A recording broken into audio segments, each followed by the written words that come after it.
Okay. Okay. Uh, Afternoon, everybody. This is my name is Paul McGuiness, and I'm going to talk to you about writing winning grant proposals for EU projects. And this is a nice, easy-going sort of talk, ideal for after lunch. So there are just a few points you have to remember, and so I hope you enjoy it. Right, where shall we go? Uh, let's go here. Basically, there are two types of EU projects. Yeah, there is what's called the top-down projects. These are normally what's called innovation actions or research and innovation actions, and you may be familiar with these. These are the projects where you have typically 10 or more partners. There is maybe 7 or so million euros involved. The money is for salaries, for equipment. But what distinguishes these projects is that the call is very defined. Okay, so it doesn't just say, send us a physics proposal. It says, send us a proposal to fix the problem of, let's say, overflowing rivers in low-lying regions of Europe. Yeah, so it's a really narrowly defined call. And that kind of project proposal is very different. And that is something that we are not going to talk about today. Okay, what we're going to talk about are the bottom-up proposals. Bottom-up proposals are ones where you can really write your proposal on any topic you like, you know. So you can write it on any aspect of astrophysics, on material science, sociology. There's really a very wide range of projects. And these include, for example, the co-fund project that you're involved in now. That's a bottom-up project. The topic was chosen by Gabby, and it was entirely up to her what the project was going to be about. And at the same time, there were other people in other parts of Europe writing proposals on their favorite topic. And then these proposals were evaluated. And as well as co-funds, there are what's called doctoral networks, and there are postdoctoral fellowships, there are PFs, and ERC grants. And primarily, that is what I'm talking about today. Postdoctoral fellowships, which are part of the Marie Curie side of things, and ERCs, particularly ERC starter grants, which you could apply for quite soon.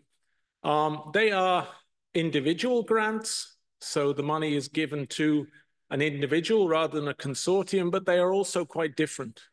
And what we're going to do is we're going to look at the similarities and the differences, and I'm going to give you some tips, some information about how you should prepare your proposal if you want it to be successful. Right. So let's just look at these two different types of proposals. Like I said, Marie Curie, postdoctoral fellowships, they've been around for about 20 years now. They are relatively small amount of money, and they award a very large number of these proposals. They are not so difficult to get in the sense that you don't have to be a great scientist to get one, but of course it helps, you know. And the other type we're going to look at are the ERC starter grants. So these are organized by a different group. This is the European Research Council, and this is a much larger amount of money. They are evaluated quite differently, and you've got to be good to get one of these. So you don't have to be quite at the genius level, I would say, but you have to have an outstanding idea and be a very good scientist if you want to get one of these. Okay, so let's look at a little bit more in detail, first of all, at the Marie Curie postdoctoral fellowship. Okay, so this call, and like I said, it's a bottom-up call, so you can apply on almost any topic you like.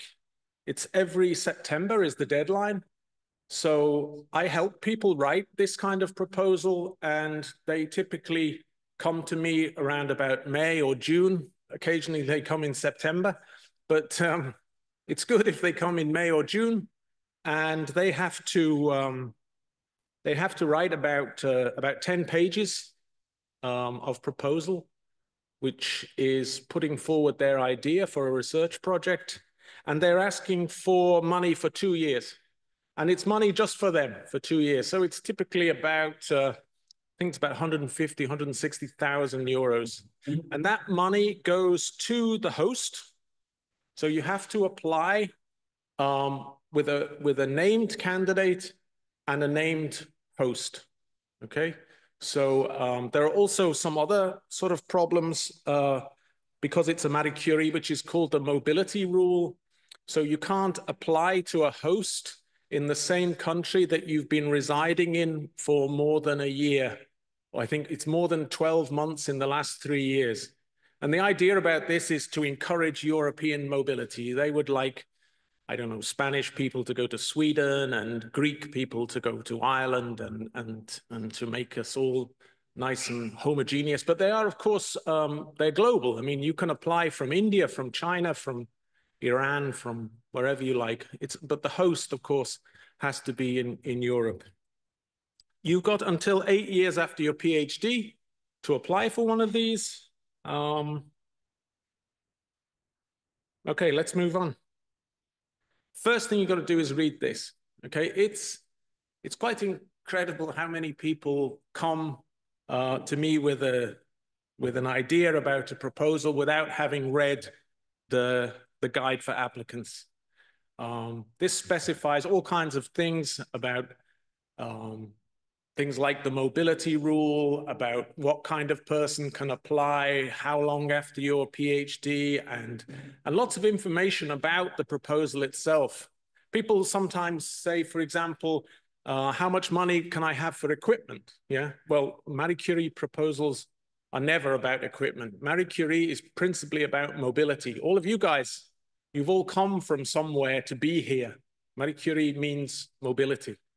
So this applies to any proposal, any project you want to apply for. You have to read this document. ERC has a document, Marie Curie, all of the funding bodies have this.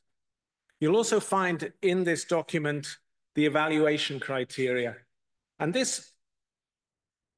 in this talk, what I want to do is not tell you what to write. That's too difficult to tell you what to write, but tell you how to think about what you're going to write.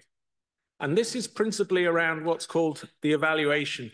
If you understand how the proposals are evaluated, you are much more likely to write the right thing, okay? So remember, we are talking about Marie Curie here. We're not talking about ERC grants. This is specifically about Marie Curie. And I've been involved in many evaluations of Marie Curie projects. So for example, co-funds like you're in, doctoral networks, postdoctoral fellowships. So I know exactly how it works. And it's like this. The evaluators, they get the proposals to evaluate. Like I said, they're about 10 pages long, 10 pages of science, and then a CV part. And they start to read the proposal. And they are perhaps, I don't know, let's say they are a chemist and they are reading a proposal which is much more biological or perhaps much more environmental. So it's not exactly their topic. In fact, it's not their topic at all. So they start reading and they either like the proposal or they don't like the proposal. Okay, they are normally not in a position to evaluate the science. They are really reading it and hoping to be interested, hoping to be excited, hoping to be intrigued, okay? And what happens then is they give a mark, okay? So the most important section is excellence. This is really the science part of the proposal, but instead of evaluating how good the science is, they, in fact, what they do is they say how much they like the proposal, and they give a score up to 5. And if you want to get funded you've got to get 4.8 out of 5 in this section. Anything less than 4.8, and you're not going to get any money at all. Okay? And the way that you get 4.8 is not by impressing the referee with your science, because the referee doesn't really understand your science. You get 4.8 by making them think that this is a really good project, by making them think that you are an ideal person for this project. So it's a very difficult thing to do. And that's why people often come to someone like me to help them do it. Yeah. Because I can be an external voice. I can give an external opinion. I don't really know their field. And so I don't judge them scientifically. I judge them on how they're presenting their ideas. Okay. So in the end, what happens is, although the proposal is evaluated in terms of strengths and weaknesses, it's not like the referees make a list of strengths and a list of weaknesses and then give a score. They actually do it the other way around. They give a score, let's say 4.5. To give a score of 4.5, they need to highlight 2 or 3 weaknesses. And so they will then, if you like, imagine or create or write 3 weaknesses. We'll have a look. I'll demonstrate what I mean by this. It's never about the science. Nobody ever gets marked down in one of these proposals because the science isn't good enough. Okay? As one last point there, it's not enough to write a technically perfect proposal. It's not enough to have good science well written. You have to be persuasive. You have to make the referee think, wow, this is good. Okay, so here's some examples of the kind of weaknesses that you find in a Marie Curie proposal review. Okay, so I took these from a random one. They come, I think, from the same proposal. This proposal failed. Okay, when I say failed, I mean it scored less than 90%. That means it failed. And the reason why it failed was because, let's have a look at this. The entrepreneurial aspect of transferable skills training is insufficiently elaborated and is unconvincing. Okay? I don't really know what that means, you know, but it certainly doesn't mean there's something wrong with the science. The referee doesn't like the proposal that much and therefore justifies lowering the score with this kind of expression. Look, the next one here. The proposal lacks a convincing articulation of how some planned network-wide training courses are meaningfully aligned with the content. I won't go on, okay? It's rubbish, really. You know, it's really upsetting if you've written a proposal and the reason why you failed, I mean, the reason why you didn't get the money is because of this, yeah? But this is how it works. You write the proposal, it's evaluated by anonymous people who are not terribly well aligned with the subject area. And as a result, they like or they don't like the proposal. And if they don't like it, then they phrase things like this as weaknesses. You get 90% and you get no money at all. Okay? So why is this?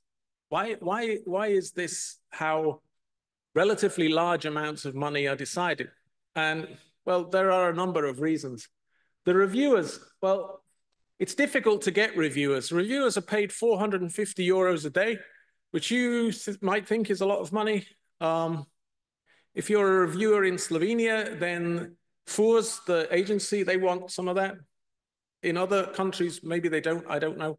But if you are a senior scientist, especially if you're in an applied area, there are easier ways to get 450 euros a day than to do this.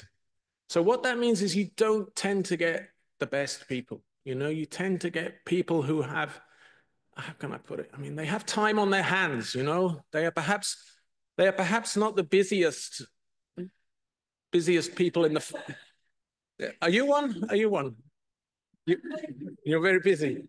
I've also been one, and I'm also very busy. But I have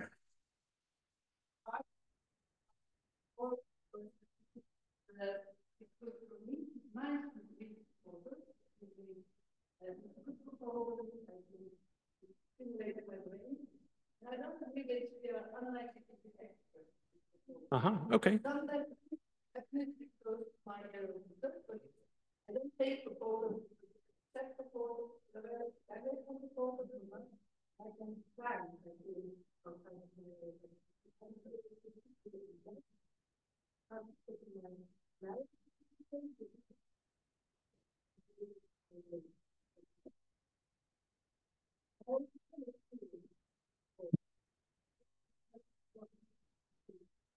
Okay.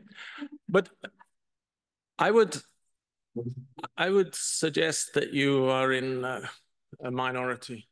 I remember doing postdoctoral fellowships, and I was sitting at a table because we all went to Brussels in those days. And there were 12 of us on the table. And I said, has anybody ever done a postdoctoral fellowship? Nobody. There were 12 people on my table evaluating postdoctoral fellowships, and none of them had ever been a postdoctoral fellow. You know? Yeah, okay. But what I think is very important, what I think is really important is that it's this last one here, okay? They are doing the best job they can. And I think this is very important to remember. They are perhaps not perfectly aligned with your topic of research. They, you know, they may be a bit overloaded with other proposals, but they're doing the best they can, okay? There's quite a lot of people who think that there is something dodgy going on with proposal evaluations, but I can assure you there isn't. It's dead straight. People are doing the best they can. That doesn't mean that the right proposals are necessarily funded, but there's nothing sinister going on here. There are no proposals that suddenly appear with high scores after having never been evaluated by any of the evaluators. It's really done properly. The people in DG12 are, I would say, they're doing their best with a limited budget. I once challenged the guy with Marie Curie doctoral networks. He was in charge of it. And I said, like, you know, why is this like it is? You know, why it's not very good, is it? You know, and and he said, well, look, we want to spend less than 1% of the budget on evaluation. We want 99% of the money to go to science. It's quite a good argument, I think. I think that's a good argument. You know, they didn't want to, you know, they don't want to spend, you know, 10% of the budget evaluating proposals. They want to spend the minimum amount. And then there's also other factors, like in the end, does it really matter? You know, there's very little evidence to suggest that this kind of evaluation really does anything other than distribute the money in one way. You know, there are other ways we could distribute the money. And at the end, if there's time, I'll talk about some of the other ways of distributing money. This is just the way of doing it that the European Union have chosen. Japan does it very differently. United States and New Zealand in particular does it very differently. And if I have time, I'll tell you a little bit about that. So, okay, we have a slight difference of opinion. Oh, a definite difference of opinion.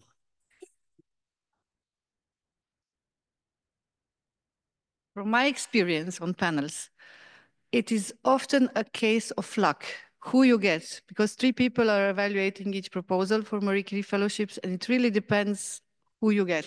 You can be lucky, you get 3 persons who like your proposal, or 1 person who for some reason doesn't like it, and then you have no chances because you get 90 or 91 or 92, and that's not enough. So I would just like to encourage everyone, if it happens to you, resubmit next year. Maybe next year you will have different evaluators, and maybe you will have more luck. Yeah, so I think, I mean, you're right. You're exactly right. But you have, I think, just highlighted my point here, and that's the use of the word like.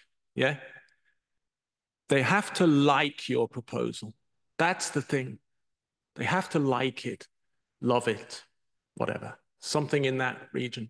You will not impress them with science. You'll impress them with the whole package of the proposal. And the other thing is also extremely important, and I didn't think to add this to this talk, and it's never take it personally, okay? It's not personal. I've known people who have put so much effort into proposals, and they really think that they've written a great proposal, and perhaps they have, and they don't get the money, and they are broken, you know. They really it kills them, you know. And this is not the way to do it. The way to do it, this is okay. I wasn't going to include this in the talk, but this is the way to do it. Okay, you need basically about 3 ideas. You need about 3 ideas. You need a group of friends. These are collaborators. They can be at different universities. They can be in companies. And then what happens is every time the opportunity to submit a proposal around one of those ideas comes up, you do it. Okay. So it might be a Marie Curie postdoctoral fellowship. You submit the proposal. As soon as it's submitted, you move on. It might be an innovation action. So you bring in some of those friends, collaborators. You can write an innovation action proposal, submit, and move on. Okay. And in that way, if you write good proposals, you will do better than average. You will, in the end, start to attract money. You know, if you put all of your effort into one proposal and you don't get it, and then you just throw up your arms and say, "Ah, it's all rubbish," then that isn't the way to do it. Got to be consistent. Be consistent. Don't take it personally. It's not an emotional thing. It's business. Okay. I wasn't going to say that, but I said that. So let's move on. This is just a graph that I collected myself over the years. These are the scores, I think, for doctoral networks. So there are different thematics: chemistry, engineering, environment, physics, joint doctorals, and industrial doctorates. And you can see from this that basically you've got to get more than 95% if you want to get funded. 95% is, you know, that's really hard. You've got 3 sections. Each section is scored out of 5. The first section is called excellence. I think it accounts for 60% of the score. You've got to get 4.8 in that section. That's almost perfect, you know, perfect. I mean, that means that the referees are persuaded not to identify more than one weakness, that they are really impressed with what you've written, whether it's about the environment, whether it's about some aspect of chemistry or biology. You have to, you know, 90% you could say is a good score, but there's no cigar, you know. You need to get more than 95%, which means you have to write a very persuasive document. All right. Back in 2014, it was much easier. So, and feel free to step in again, you know, because I think two opinions are generally better than one. So what have we learned? I think it's understanding how the proposals are evaluated is the most important thing about writing a good proposal, because that way you're writing it, you know, without the likelihood of any surprises. I remember the first proposals that I was ever involved in writing, we never took the section called impact very seriously. We thought somehow it was even a bit beneath us, you know, because we're proper scientists. We don't really care, you know, about whether the public really enjoy what we're doing. But if you want to get funded, you've got to take all of this stuff seriously. You've got to really think about interesting ways to disseminate your work, interesting ways to communicate. I mean, I was just in Gabby's Smash office earlier, and she's on the front page of a Slovenian women's magazine, you know? And maybe as a top scientist, Gabby doesn't really want to be there, but as far as the European Commission's concerned, this is awesome. You know, this is exactly what they want. They love this stuff. And when your proposal is evaluated, let's say after halfway through the proposal, when the project officer comes and you say something like, you know, we found a new star in a new galaxy on the other, they say, yeah, whatever. But, oh, wow, that's magazine. No, this is good. This is what we want. You know, it's like you want to be a scientist, but you have to appreciate that the people who are funding you are European taxpayers, and they want this kind of stuff. They want European Researchers' Night. They want to know how their money is being spent. And so your proposal has to make it very clear how you're going to disseminate the information to your peers, how you're going to communicate with the public, how if you come up with something that you could make a machine or a new technology, that you know how to exploit it. It's really important in your proposal to have good sections, not just on the sciencey bits, but also management, recruitment, exploitation, communication, okay? So what have we learned? Okay, evaluation process is far from perfect. Let's say you have a proposal on bananas, I have a proposal on apples. How can we say that your proposal is better than my proposal? Because your proposal is about bananas, my proposal is about apples. It's almost impossible, you know? The evaluation in a bottom-up proposal situation, evaluation is very, very imperfect. It's really not possible to compare the science in one project to the science in another, because one is about astrophysics, one's about small particle physics, one's about plant biology, one's about animal biology. How can we really compare these things? So it's not perfect. Referees, these are the biggest unknowns. Like you said, 3 people can like your proposal, 3 people cannot like your proposal. And I've seen a number of times when 2 people like the proposal and 1 person doesn't like the proposal, and they really don't like the proposal, and you begin to think, well, you know, what these people hurt your family or something, you know, what's going on here? But they really determined, they say, no, this is not novel, this is not innovative, this is, you know, you do get this happening sometimes. So it really depends on the referees. They're a huge unknown, and if you don't get funded this year, and all of the reasons for you not being funded are those rather ridiculous reasons that I showed you, you know, that you're insufficiently elaborating on something, then you submit next year. Don't take it personally. Just put that proposal in next year. Maybe you improve it. Maybe you bring the state of the art more up to date or something. Maybe you refine your ideas. Don't give up. Always keep the evaluation criteria in mind. Don't go off on a tangent writing great science, blah, blah, blah. Think all the time about the evaluation criteria, because that's how the referees do it.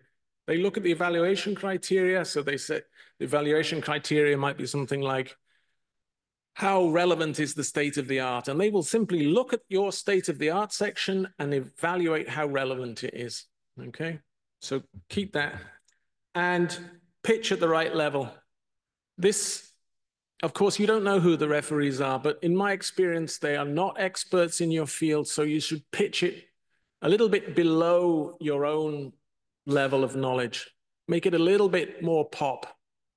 Make it a little bit less specific. Okay, so that's what I want to say about postdoctoral fellowships evaluation. Now I want to say just a little bit about what you should write, okay? Most people who, when they first write proposals, they write things that are far too complicated and far too boring, okay? So what happens is like this.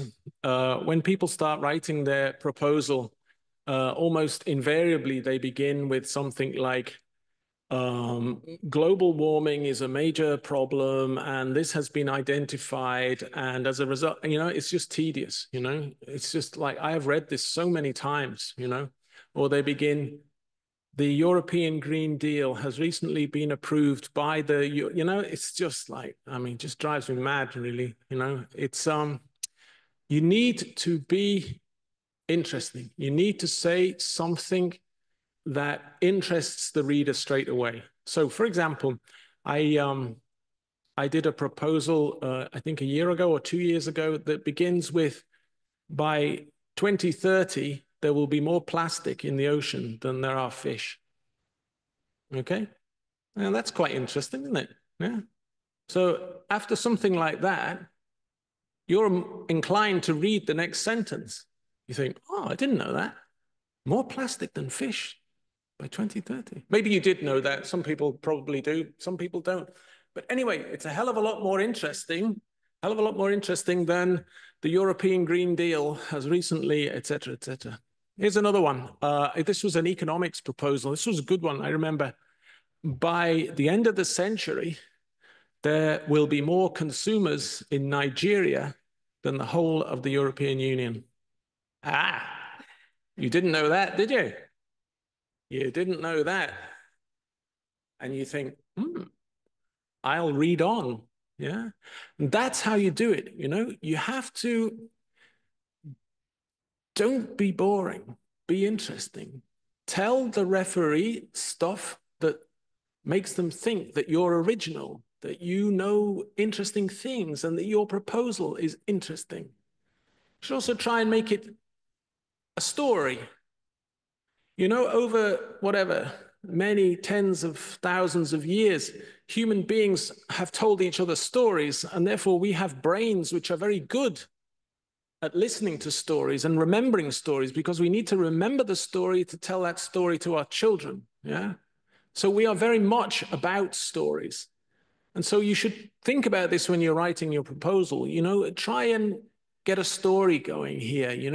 You start here, then you go there, then you do this, and then, it's not always possible. The template sometimes makes it difficult, but try and think story, try and think interesting.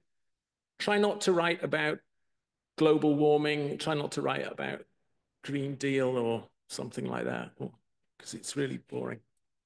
Make it clear, okay? What is it? Short words are better than long words. Short words are always better than long words. Short sentences are better than long sentences. And that takes time. I think Johnson, the first British dictionary writer, said, I'm sorry, I've written you a long letter. I didn't have time to write you a short one, And it's absolutely true. It takes time to write something concisely, and we have as humans, as I don't know, as writers, as scientists, we have a tendency to write long sentences. We got a lot of stuff in our head, and we want to put it down on the paper, and it's not good. Don't do it. Also, 10 words is enough for a sentence. You've got to really think long and hard before you have a sentence longer than 10 words. Simple figures. It's true, you should never have a figure that needs an explanation, really. A figure should be self-explanatory. A figure shouldn't require the reader to have to read a lot of text in order to understand it. You can't expect a referee to stare at a figure and wonder what that arrow is going there and why that arrow is going there. And you just can't, got to keep it simple, keep the figures simple. And the other thing is, especially for postdoctoral fellowships and ERC starter grants, make it about you, because you're asking for the money for you. It's your science, it's your idea, it's your future. So don't be afraid to especially in some sections where the sections, particularly things like about future career, don't be afraid to write, I want to have this postdoctoral fellowship so that I can then apply for an ERC and get a job in a university in Spain or whatever. Make it personal. Let the referee know that you have a plan and that you are somebody who has that vision thing. Right, that's that. Okay, CV part. Another thing is, and this, I see only good-looking people in front of me. So this applies to all of us. Always put a photograph in. It's about connection. It's about the referee. And put a good photograph in. I don't mean put a rubbish photograph in. I mean put a good. These. These are good photographs. Look, these are. I know some of these people. And the thing is, you've got to look two things. You've got to look scientific, and you've got to look friendly. Okay, those are the two things. Any postdoctoral fellowship, any ERC starter grant, get those two things across. All right, friendly, scientific. You don't think, I bump into people who don't want to put a photograph in. Maybe they're very ugly. I don't know. Because often I never see the people who I help write these things. But really, it's good. You don't have to wear a white coat, but it helps sometimes. It's always good. It's always good, I think, to have something scientific-y about you. It can be some test tubes or a white coat or some books or something. But look friendly, look serious, look scientific. All right. So that was postdoctoral fellowships. They're Marie Curie. They're a relatively small amount of money. It's 150,000 K or so. And the candidate and the institution are fixed. All right. So this is ERC starter grants. This is generally perceived as coming after a few years of postdoc. The submission deadline is every October, pretty much. The funding for you and your future research group, 1.5 million, spread over, I think, 4 or 5 years. ERC grants are portable. So if after you get your ERC grant, the dean or the director doesn't give you a corner office, yeah, you can say, all right then, I'm off. Me and my 1.5 million or more in some cases, we're off. And there's nothing the dean or the director or whatever can do about it. An ERC grant is portable. So that's people normally negotiate a parking space near the front door and stuff like that, And you even see places advertising saying, bring your ERC to us and we'll give you a tenure track position. So don't think you have to stay in Novogorica, although it is lovely. It is lovely here. Oh, I remember. There's a guy. I'm helping now. He's just had his ERC. What was it? Was it starting grant? No, consolidator. Just had his consolidator grant. He's in Switzerland now, and he wants to come to Slovenia. And he just had his interview on the 1st of October. And well, we'll see, I think after Christmas. He wants to come to Slovenia because the money will go much further in Slovenia than Switzerland. So he's actually, I think, in line for 2.5 million. But he can do much more with 2.5 million here in Ljubljana, actually, than in Switzerland. So that's why he wants to take his ERC grant somewhere else. Okay, host institution has to be. So you can come from anywhere in the world. There's no mobility rule like with Marie Curie, but the host institution has to be in the European Union. And you have to be for the starter grant somewhere between 2 years after your PhD and 7 years. So it's normally after a postdoc. Okay, so the proposal for an ERC is not so different than for a Marie Curie postdoctoral fellowship. What you have to do is, in a way, the proposal is in 3 parts. There's an abstract. Okay, the abstract is like a summary in, I think, 200 words or 2,000 characters, something like that. Then there is 5 pages. This is the bit they look at first. And then there are 14, is it 15 pages? 14 pages is the main proposal. The first stage, they're going to look at the shorter version, and if you get through, they'll look at the longer version. Okay. What you write, in a way, is not so different than a Marie Curie proposal, but what is different is the evaluators are very different. So I think we will move on to that. Okay. They are evaluating. They themselves are different. We'll come to that in a minute, but they are evaluating something that's a little bit different. They don't care about exploitation. They don't care about whether you're going to, I don't know, whether you're going to change society or anything like that. They're only interested in scientific excellence. At least that's what they say. I'm not sure how true it is always, but that's what they want. They want the very best science. And the phrase that they're using now is they want something which is groundbreaking, they want something that's ambitious, and something that's feasible. It's changed. It used to be high risk, high gain. So they used to be saying, we want proposals that are high risk, high gain. But obviously the proposals they were getting were too high risk, or I don't know. But anyway, they dropped that. They dropped that. It's no longer high risk, high gain. It's now groundbreaking, ambitious, but feasible. And they're also evaluating you. Okay, so they evaluate the intellectual capacity, creativity, and commitment. Okay, forget commitment, because I mean, obviously you'd be committed to it if you get the money, but they are evaluating you, which means you need to beef up that CV as much as you can.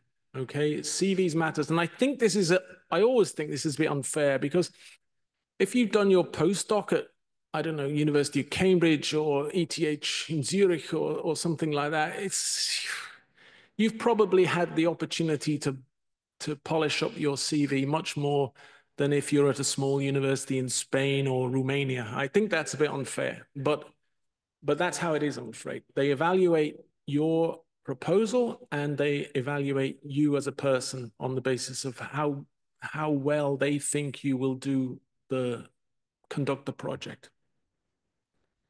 No more high risk, high gain. The evaluation. Okay, the evaluation is quite different here. I am sure that they spend much more than 1%. I was only ever an evaluator for ERCs once, and I was remote. I was not involved in any discussions really. But they really, really try to align the evaluators with the proposals.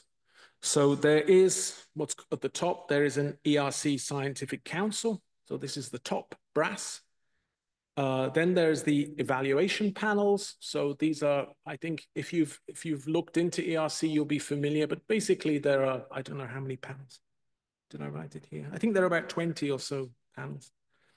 And those panels will search out people to be remote referees, and their job is to align those people with the topic of the proposal. So when I got the proposal to review, it was absolutely bang on. You know, it was exactly my field.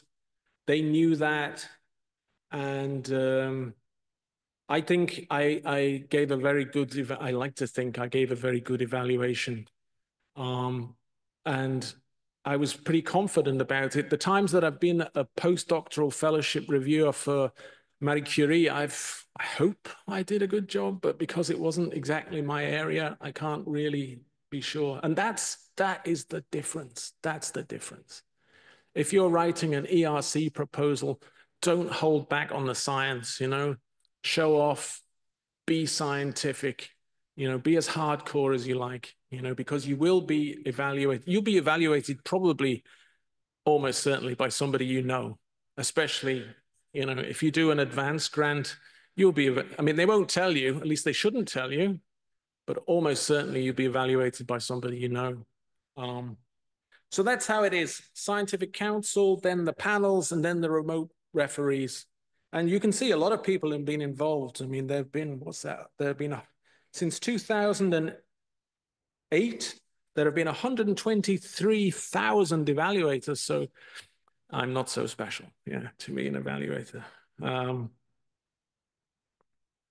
But it's different. It's really different. And you can tell from the evaluation reports that you get back that the people who've evaluated your proposal have really understood what you're proposing, you know? So quite different. Who are they? Well, top scientists and scholars from all over the world, 80 odd countries, I believe, at the last count. They've had people reviewing ERCs from 80 or so countries. Like I said earlier, you do an abstract 5 pages and 14 pages. At the first stage, they'll review the 5 pages.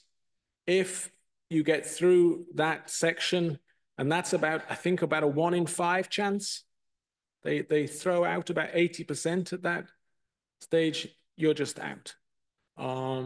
If you get through to the next stage, about 50% of them, I believe, go on to be to the interview stage. And then at the interview stage, again, it's about 50-50.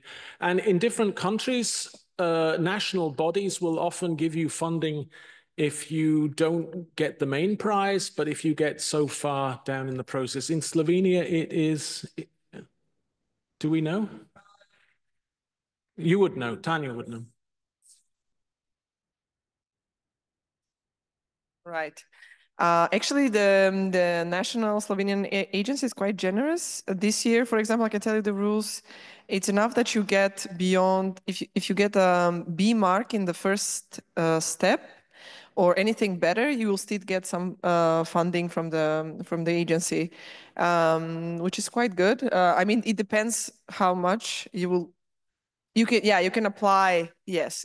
Okay, it's not 100% sure, but you can apply to get um, local funding. So there's like an extra motivation why to apply for ERC, because you will you can have this at least this funding. And this is typically like funding for a PhD student, isn't it, or something like that? I think it varies from country to country, or anyway, it's not the case that there's only the top prize. There is often a sort of secondary prize, and I think this is in a way a stroke of genius by for example, the Slovenian agency, because essentially they get proposals refereed for free. You know, they don't have to pay for this refereeing. They don't have to organize it or anything like that. You know, they just take the refereeing from another body and use those results to distribute their funds. So I think it's quite smart. In any case, the final stage is an interview stage.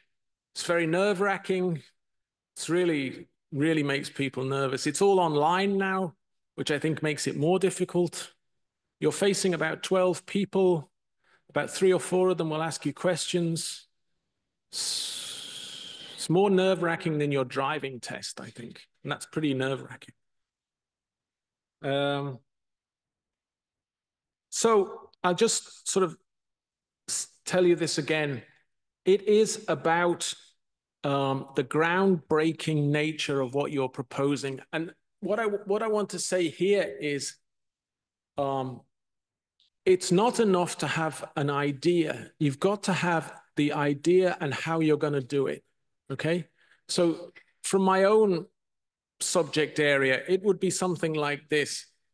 What's not good enough is to say, I want to develop a new magnetic material, yeah? That kind of thing is not going to get you anywhere. I want to develop a new magnetic material by combining nano iron with carbon fibers. And I've got this very clever idea of fusing them together with electric current in a kind of electrical hot press. That is a much better idea. So you've got to have the vision of where you want to go and how you're going to get there.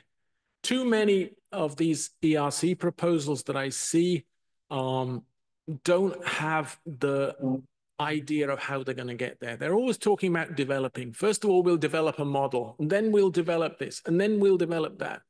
I had a proposal recently, and I checked, and the verb to develop appeared 40 times in the proposal. And the word groundbreaking, the word ambitious, they didn't appear in the proposal at all. It's not yours, Tanya. There's somebody else. You know, it's yeah. Don't sorry.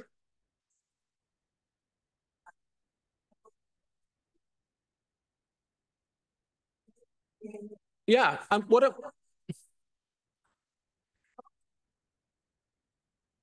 But what I'm saying is that's not enough. Presenting saying that we need to model this in order to succeed is not enough. What's new about your model? What's the groundbreaking thing about this model? That's what you have to do. That's really yeah.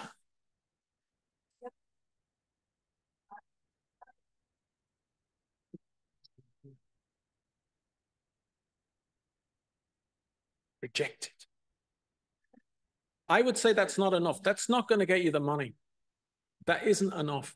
You've got to identify where you want to go and the innovative way in which you're going to get there. What's also for an ERC, it has to be timely. If for an ERC, if it was possible to do this 10 years ago, then you're not going to get the money. It has to be a window really that's opening now. So because these people in America have discovered this and your idea combined with something in China, you can put together something completely new. That's your thing. That's your breakthrough moment.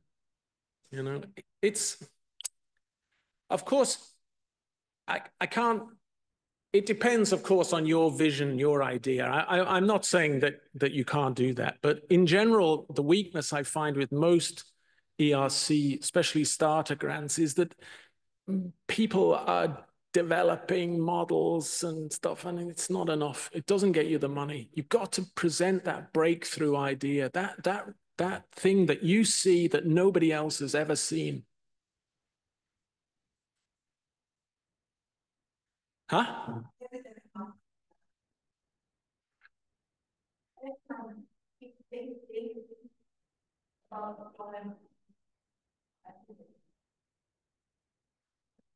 You've got to change the world. They're looking for you to change the world. Sure.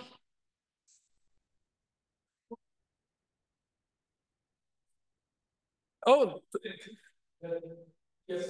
I do think that ERC is the worst run funding agency I've ever, been. The worst what, sorry? The worst run funding agency that worst exists. Run. However, you have no choice.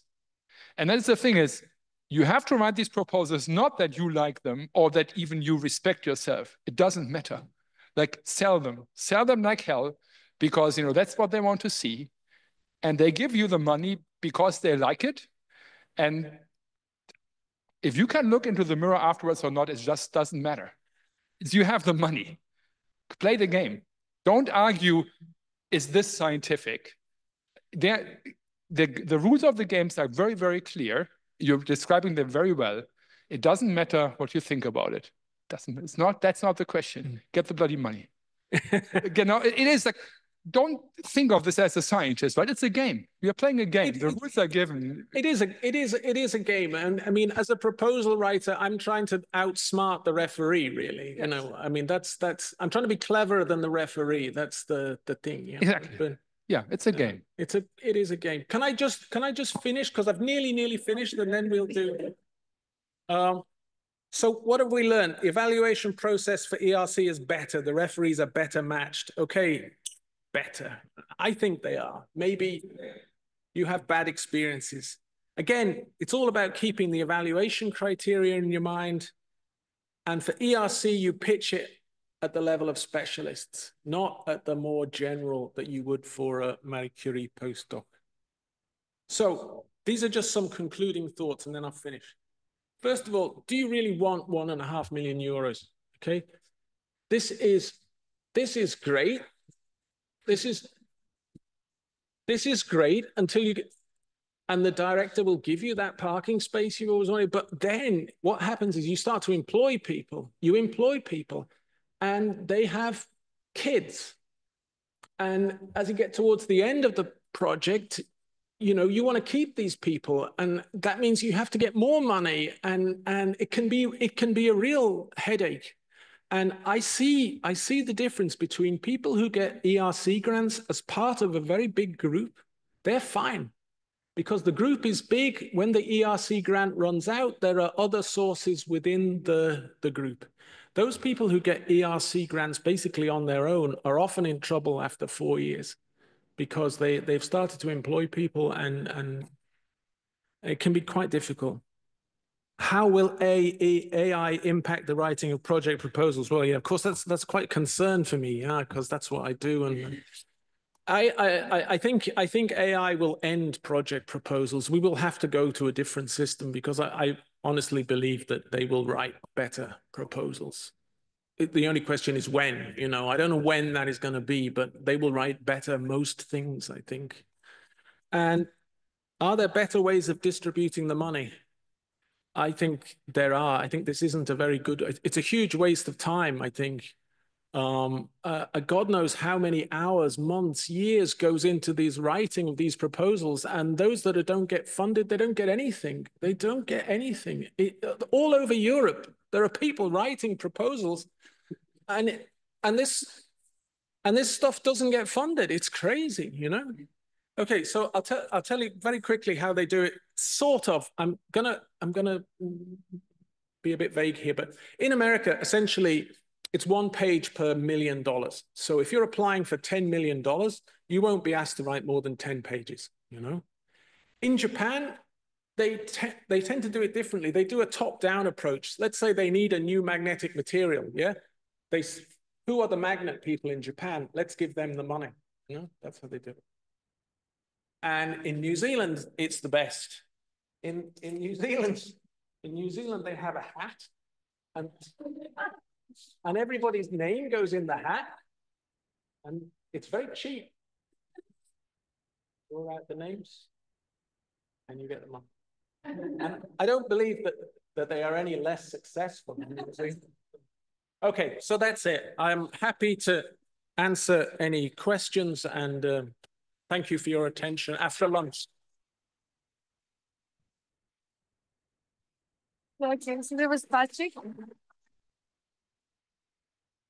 Thank you for the nice talk. I had a little more concrete question than from what was coming, like the more abstract discussion earlier. But if you're writing like a ERC grants and you're hiring a team eventually, right? How far are you allowed to stray from like your area of expertise? And you say, well, I'm just going to hire a postdoc to do this part where I have the vision for what I need to do, but I don't have the expertise myself. Yeah, I see this especially in towards the advanced grants, where they say I will hire a postdoc with AI experience, or I will hire a postdoc with database experience, or something like that. You're not expected to be the master of everything. You have the whatever, let's say the chemistry idea, but you know you're going to need some machine learning along the way, and you don't pretend you're a machine learner as well. You say, I will hire that postdoc. Yeah, no doubt you can do that, especially with the consolidator and advanced grants. Okay, thank you.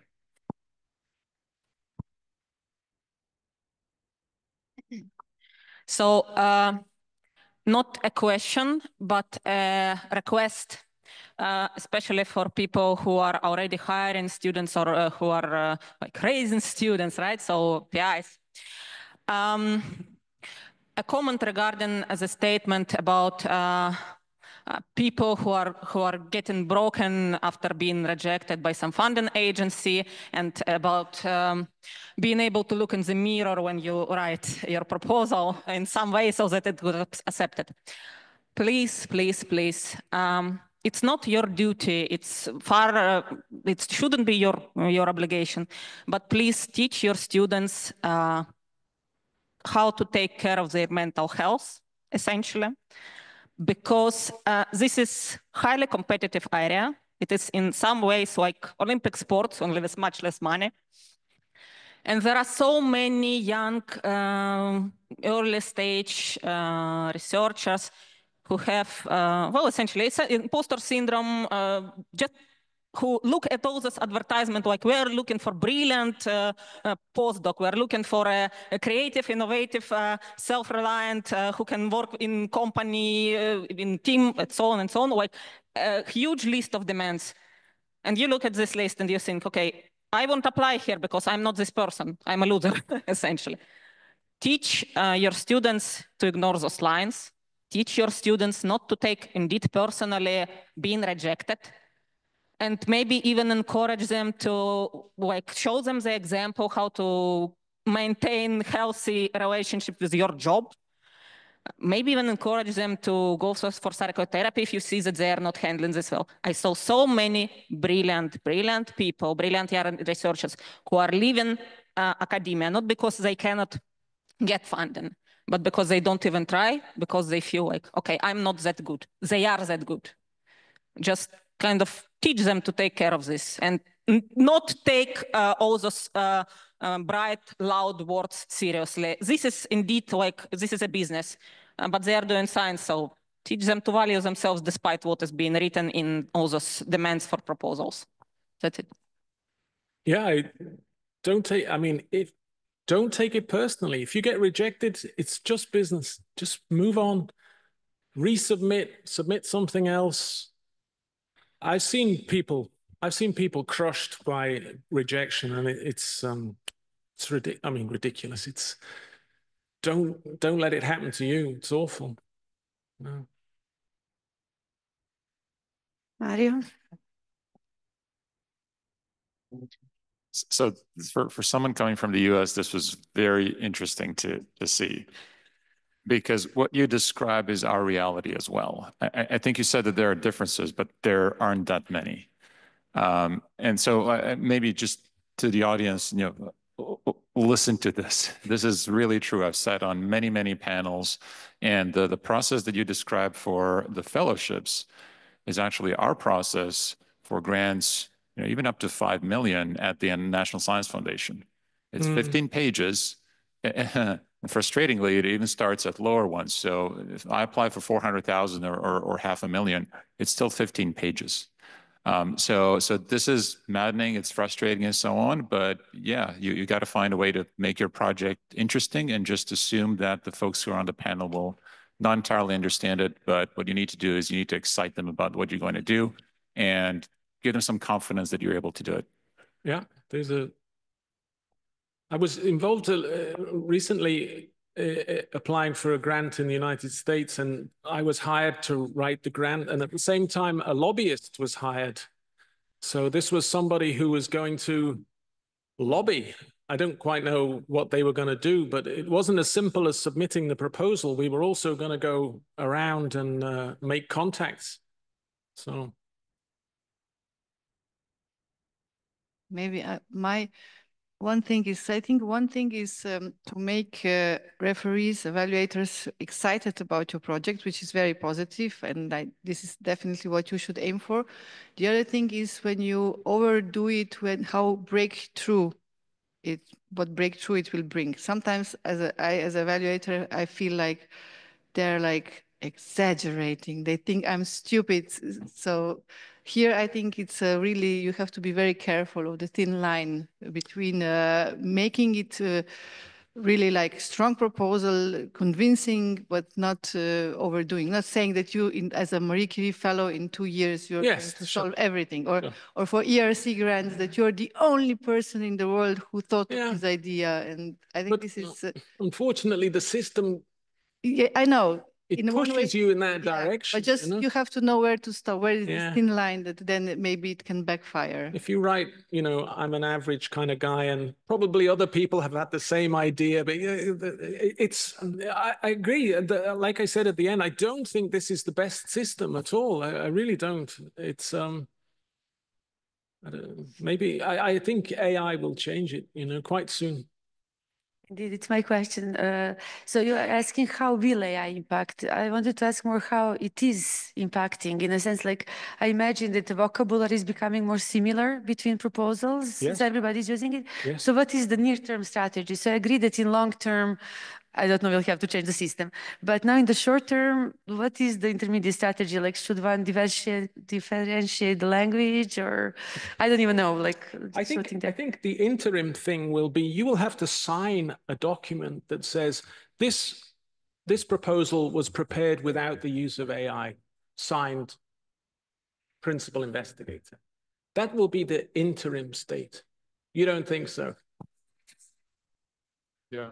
Ah, that's right. It does, doesn't it, for ARIS? Yeah. Yeah. No, but I have to ask, what do you mean without the use of AI? So if you use spell checker, are you allowed to do that? That's AI. I mean, if you want to impose that, you have to be very precise. I mean, there's a lot of usage of AI that are not problematic at all, right? And just to say, without AI, this is clearly not enough. What do you have in mind? Okay, well, in my experience, these templates, these whole call things are not done very well. So Yeah, I wouldn't expect miracles from the European Union when it comes to defining what AI is. Definitely not. Definitely not. I mean, nobody, you know, when you search on the internet for papers or whatever, you're using AI, right? Yeah, so sure. nobody will submit any proposal without using AI. So that's completely clear, right? So it's yeah.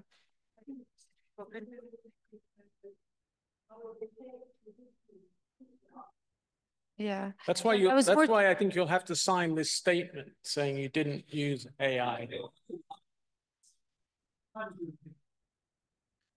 Okay. At the moment, you need to declare basically if you used it, and you just say what you used it for. So there's questions. Did you use it at the state-of-the-art search? If you use it at the idea stage, or you used it to check your text in the end? Can I ask a quick follow-up question if anyone knows? How is that information used by the agency or the panel or whatnot? That information about where you used AI and how you used it? Is it shared with evaluators? I mean, is that information shared with the reviewers? Has anyone served on the panel recently? Do you get penalized for it? I guess that's ultimately what I'm asking. Good question. What people are doing. It's basically just for the commission to know if people are using it and at what stages they're using it. It's not used by the reviewers at the time now. So we've submitted recently and there were those questions, and yeah, they're not supposed to use it for anything else than just for information. Yeah. Okay, so then it is really a strategic question, like how to smartly use it to distinguish your proposal, but still to be good enough. I mean, at the level of AI. Yeah. Okay. Okay, so it was great, Paul. Okay. Yeah.